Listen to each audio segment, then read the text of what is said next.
Hey everybody, it is Professor Parish and we are on Module 13 of English 122. So I meant to have this video out yesterday, but I had a stomach virus the last 2 days. So yesterday I was not feeling too good. So I didn't really want to start recording this video and have to leave during it. So I'm feeling much better though, so that's good. So I'm feeling better, stomach bug is gone, and I want to talk about Module 13. There are only 2 assignments this week. However, they are 2 big assignments. So, well, one's a big assignment. The other one's just the discussion forum. So if we go to Module 13 here, y'all will see that we have our guidelines for Paper 4. I'm going to talk about those here briefly. And then the only reading assignment this week is to read the section called Writing About Literature. It's just a review about writing on it. Most of you guys have been writing about literature this entire semester, so you should be pretty familiar with it. But I wanted to go ahead and recommend that reading just in case if you need like a refresher on some things, if there's some tips and things they point out that maybe you hadn't thought about, just to go ahead and think about that. But before we get into the Paper 4 guidelines, I do want to talk about the discussion forum. So since we're transitioning from drama to prepping for our final project, I wanted to go ahead and finish out drama with this video on why you should read Macbeth. I thought it was pretty cool. I liked this video a lot, arguing because when you think about it, Macbeth, Shakespeare, it's 400 years old. Why are we still reading literature from 400 years ago? And so I've heard a lot of people say that Shakespeare is really hard because there is a language barrier there, and there are certain words and phrasing that we just don't use in modern English. And there's lots of pop culture, we call it pop culture references now, but back in Shakespeare's days, they were basically his own inside references to what was going on at the time historically. So a lot of things in Shakespeare's work were connecting to the audience and the current events of the time. So they don't really resonate with modern audiences as much because we weren't around back then. So the question is, why do we read Macbeth? And so this video kind of goes into detail why it's still a popular literary form and why it's important. So there is that.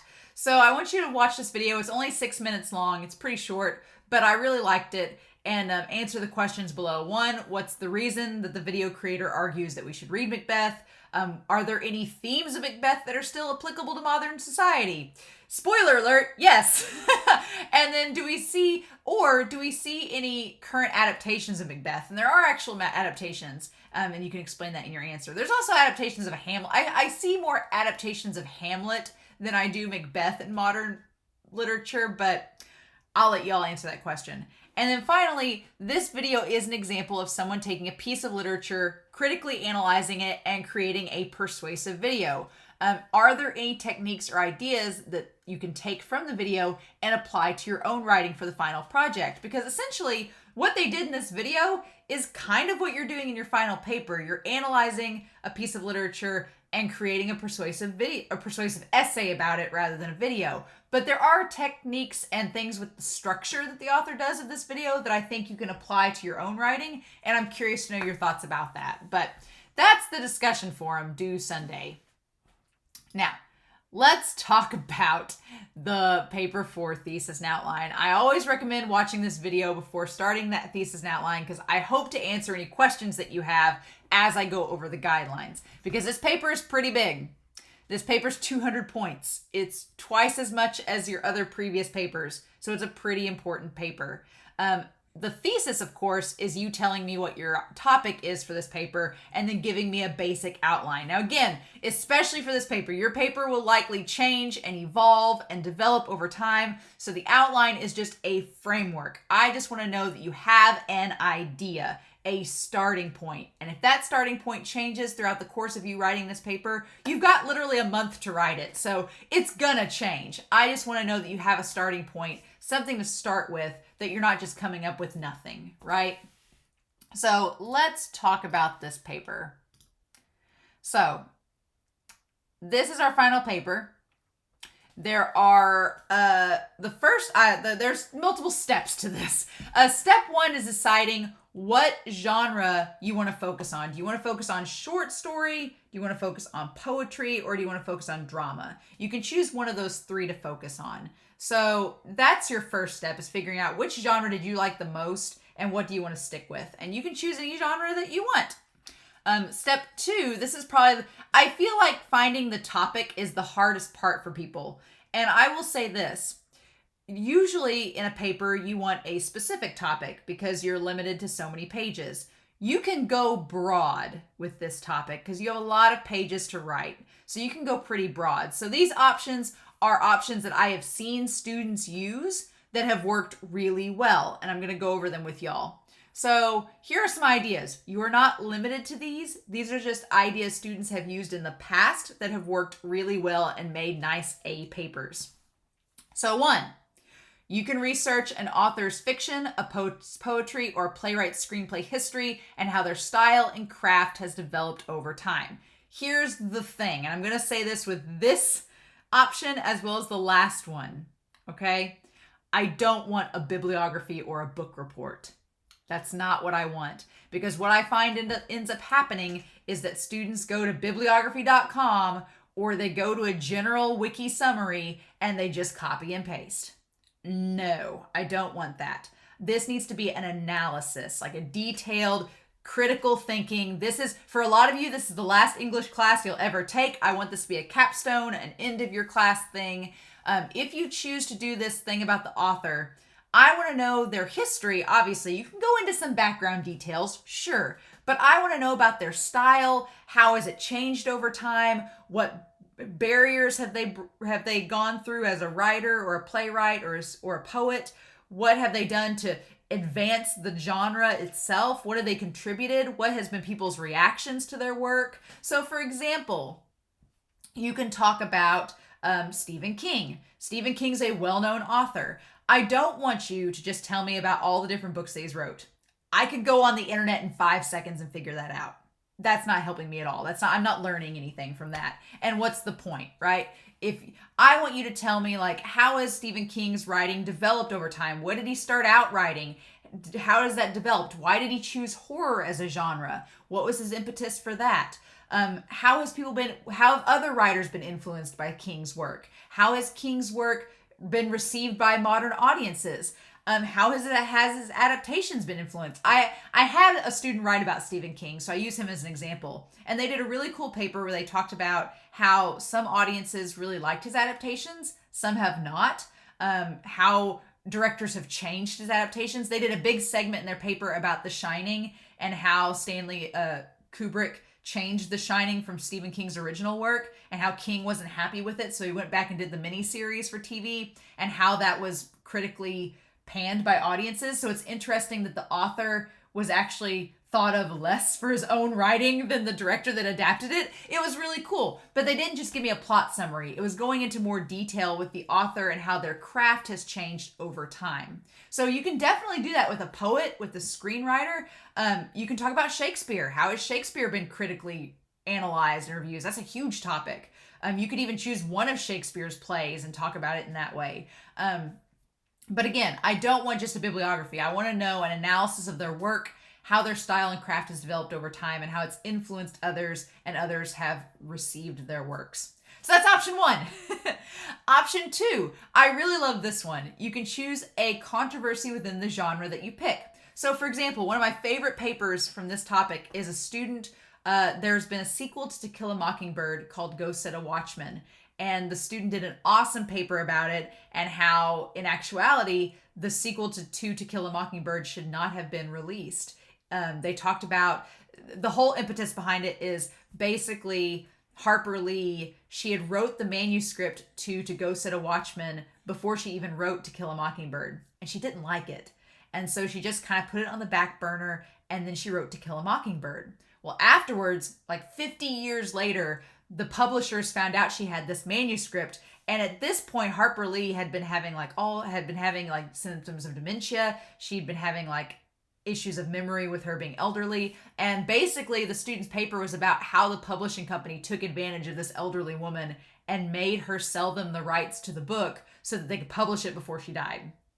That's basically it. It was an awesome paper. You can go look online about the whole controversy of it. But that student's paper influenced me so much that I have not read To Go Set a Watchman, and my friends that are English majors that have read it say that it's awful. They say it completely ruins To Kill a Mockingbird. They don't like it. And the student talked about in their paper how Harper Lee probably didn't publish it because they realized it wasn't a good manuscript and it wasn't as good as To Kill a Mockingbird. So she talked about in the paper how an author's intent is really important and that how it needs to be respected. So that was really cool.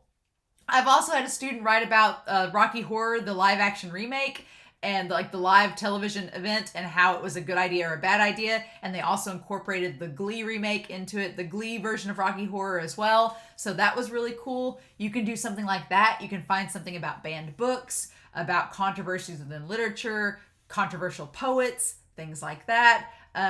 I'm really getting into like Japanese poetry. So there's like an author called Moriogai, and he's like really controversial in Japan. You can really talk about that. But yeah, so there's lots of options there. Now, this next one is a research analysis of a piece of drama or fiction and how it's been adapted into another genre such as film. Again, I don't want a book report. I've had so many Hunger Games papers where students have just been like, here's how the book differed from the movie. And it was all just plot elements. And I was like, I can't watch the Hunger Games now or read the books because I already know what's going to happen. So no, that's not what I want. What I want is how has it changed from one genre to the next, which of course will involve the plot. But for better or worse, why are these changes made? And then you can even look at analyses of other genres of text, such as comic books. So I had a student do a really, really cool adaptation paper about Batman versus Superman when that movie came out. And they talked about how Zack Snyder had basically tried to create his own script, but borrowed elements from The Dark Knight and the death of Superman. But his whole paper was talking about how the movie wasn't as good as the comics. And basically he did like a whole rewrite of here's how it could have gone and talked about all the different plot elements that could have been changed and why they would have been good changes. So he wasn't just giving a book report. He was analyzing how the structure would have changed, how the character development could have changed, how the style could have changed. Like he did this whole big workaround and it was a really cool paper. I wish I had saved it or I would have shown you all it, but it was from several years ago and it was a really good paper. So I like using that as an example. But you can talk about adaptation, just talk about how it's different. Like don't just give me a plot. Don't just tell me how the plot is different. Give me an analysis of what could be changed, why are these changes for better or worse, etc. All right. And then the final option is an extended analysis of a specific poem, piece of fiction, or play. The thing of it is it cannot be something you've previously done. So if you researched Hamlet for paper 3, you can't choose Hamlet for this paper. It needs to be something different. But it needs to be an analysis, not a book report. That's the thing. And I'm going to check in your drafts when we do the peer review that that's not happening, right? So also I want to note that if you have quote unquote an out of the box idea, you are more than welcome to ask me about it in the thesis and outline assignment. You're more than welcome to email me or ask me about it in the assignment.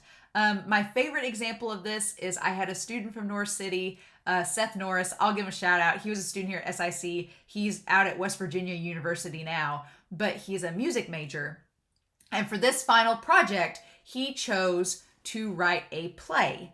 And he wrote a 8 to 10 page play. It was a one act. It was beautiful. It was all about like a guy meeting a girl and like he was a carpenter and he was like building her something. It was very sweet and romantic. And he actually, since he was a music major, he composed a score for this. He went like way above and beyond for this paper. He did an 8 to 10 page one act and then he composed an actual soundtrack for it, a score. And he did it off of Spotify. And so when he turned the paper in, he gave me a link. He said, hey, Miss Parish, here's the link to my one act soundtrack. When you start reading, press play.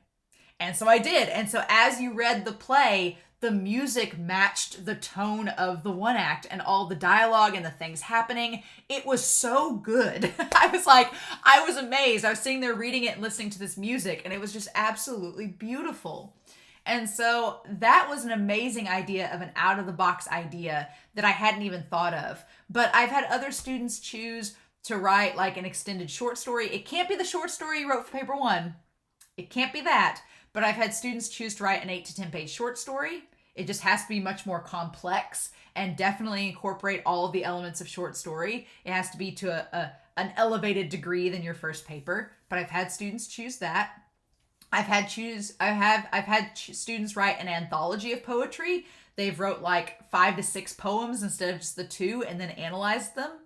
You can do that. If you're choosing something out of the box that is not one of these 4 ideas, then just email me about your ideas and we can work something out to make sure that it will work for this paper. But I'm pretty open to any ideas that you have. I've had students want to do video essays and I'm like, go for it, but they're really hard. But if you get one created, I'm all for it. I just ask me questions about it through email or in your thesis and outline, okay? So here's the thing. As far as no matter what topic or prompt you choose, your essay must be at least 8 pages. It can be longer, but it has to be 8 pages, double-spaced, 12-point font. This does not include the works cited page. It's like 8 pages plus works cited. Plus, you don't have to have a title page or anything, but it's 8 full pages of content, right? You've got a month to work on this. So you've got quite a bit of time. But it needs to have a detailed intro paragraph where you explain the thesis, the goal of your paper, and their points. You need to have a section right after the introduction where you kind of explain the topic of your paper a little bit in depth before you go any further into it. Now, obviously, if you're doing the creative writing option, this is going to be a lot different and we can talk about it via email. But you need to at least have 3 concepts from our textbook talked about in the paper. Now, these can be, if you're choosing fiction as your genre that you chose to talk about, it can be something like characters, plot, setting, and you don't have to like outline them or point them out in your paper. I'm just going to be looking for them, right? They just need to be talked about at some point in the paper. And then you need to have at least 4 sources. Now here's the important part. Wikipedia does not count, nor do any wikis or about articles. No, I want 4 actual sources. Now your textbook can be one of those 4 sources. So your textbook can be one source, and that just leaves you 3 sources to find, right? They can be print, they can be digital.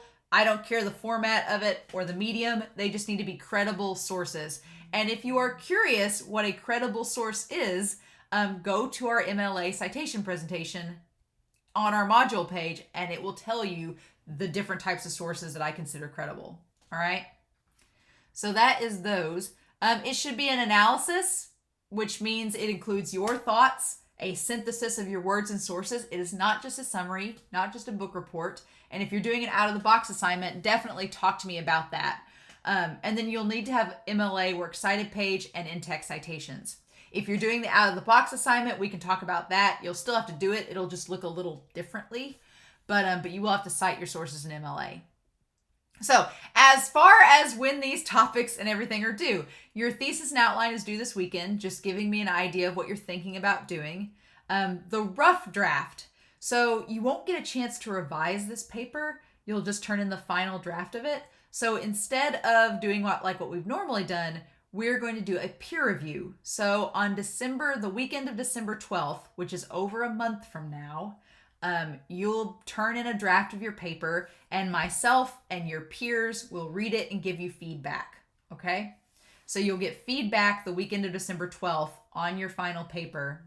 And then the final draft is going to be due during finals week by Thursday, December 16th. So you have over a month to work on this paper, which is plenty of time. As long as you pace yourself and you take time to research and do the paper, you're going to be fine. I've done this paper for semesters upon semesters, and at first a lot of students are like, oh, I'm not going to be able to do it. And then I think if you pick a broad enough topic, once you get into it, you'll find that, oh yeah, I can do this. There's so much to write about. But I think it'll be fine. To answer your question of how long has the longest paper been for this assignment, like 6 or 7 years ago when I first started teaching, I had a student, she was probably in her 40s. I think she had nothing else to do because she was asking me, she did a paper on Les Mis, on the play Les Mis, the drama, and her whole focus was on the genre of drama. And she said, I want to write about Les Mis and I want to talk about the various adaptations it's had and how it's changed over time and the critical reception of it. And I was like, okay, cool. So when she brought in her draft, it was like 10 pages.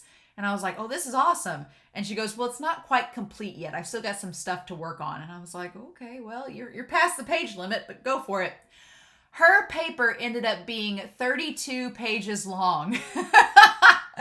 I was like, oh my God. So it took me a whole day to grade just her paper because I was reading it all day. Yeah.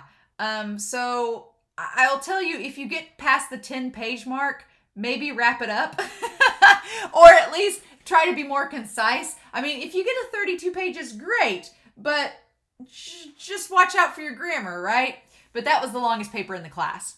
So as far as the point values go for this paper, the intro and conclusion are each worth 10 points each, so 20 points total. The page length and formatting is 20 points. If you do not reach 8 pages, if you get over 7 pages, I'll probably only take 5 or 6 points off. If you're under 7 pages, I'll start to take 10 points off or more, right? The spelling, and plus it won't only affect the page length and formatting points, it'll affect the content as well, because the content won't be there. If you don't have 8 full pages of content, it's not going to be there. So 60 points are for grammar and spelling. So a good chunk of this is the spelling and grammar. The works cited and in-text citations are 40 points. That's enough to make an A or a B. So you need to have works cited page, you need to have in-text citations. And then your content and analysis is 60 points. So do you have the 3 terms talked about in the paper? Is your paper have a good structure? Does it have a good structure? Is it detailed and specific? And does it meet the criteria listed in these guidelines? So yeah, that's pretty much it. It's worth twice as much as the last paper, so it is a big chunk. But I've had a lot of students say this is the paper that they're most proud of at the end of the semester because they worked the hardest on it. I want this to be something you can take with you and say, this was my final project for English, and then I was done. So I hope that makes sense. If you have any questions about the paper guidelines, please email me or let me know in the thesis and outline assignment, and I'm happy to answer them for you. But that's all I have for this week. You've got your discussion forum and the thesis for paper 4. If you have any questions, let me know. But otherwise, I hope y'all have a wonderful week. Please stay safe, take care, and I'll talk to y'all again soon next week with Module 14.